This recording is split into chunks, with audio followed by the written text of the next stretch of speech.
Picture this: a misty morning in Hangzhou, 12275. The Grand Canal glistens as a Chinese scholar named Lu Sheng walks into a crowded tea house. He carries a batch of tiny clay characters, Bi Sheng's movable type, the greatest invention of his age. There, by chance, he meets Marco Polo, a Venetian trader just arrived from Europe. Lu Sheng shows Marco how each clay block prints one Chinese character. He explains how thousands of blocks can be rearranged to print books faster than any woodblock method. Marco's eyes widen as he imagines books, maps, and news flying off presses across the world. He copies a sketch of the clay type and hides it in his chest. Marco returns to Venice in 1277.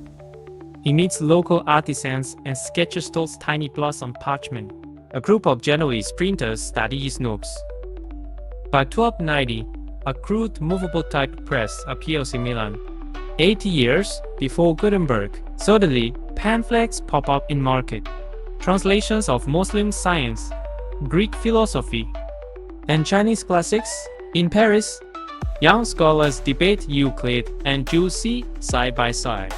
Universities in Oxford and Salamanca try. The Renaissance burst into flame decades earlier.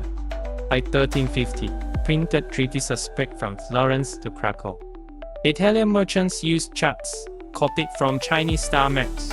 Sailors met winds with early versions of Shenko's compass needle. Back in Hangzhou, Lu Sheng's heirs see news of far-flung printing presses in letters from Polo's king. They send new clay recipes to Europe, a stronger metal alloy type. European foundries adapt the recipe, and soon print amateurs mass-produce newspapers. By 1400, Londoners read daily bulletins. The idea of public opinion takes root centuries before it did in our timeline. Because printing spread so fast, the Reformation ignites in 1450, uniting German princes and French scholars. Words still come, but ideas travel even faster. Gutenberg's name is barely remembered. Instead, Chinese printers in Hangzhou and Kaifeng are the real pioneers. Fast forward to today, our smartphones trace their ancestry to those clay blocks.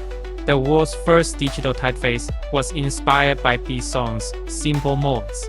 A bilingual scholar in New York reads news in Mandarin and English, both shaped by the same ancestral type.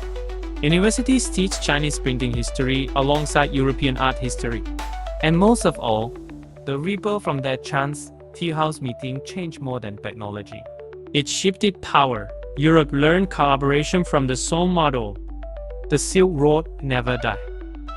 By 1600, Asian and European fleets explored Americas together. Nations emerged as global partners, not rivals, all because Lu Sheng trusted a Venetian stranger with a handful of clay blocks. And Marco Polo dared to bring a new idea home.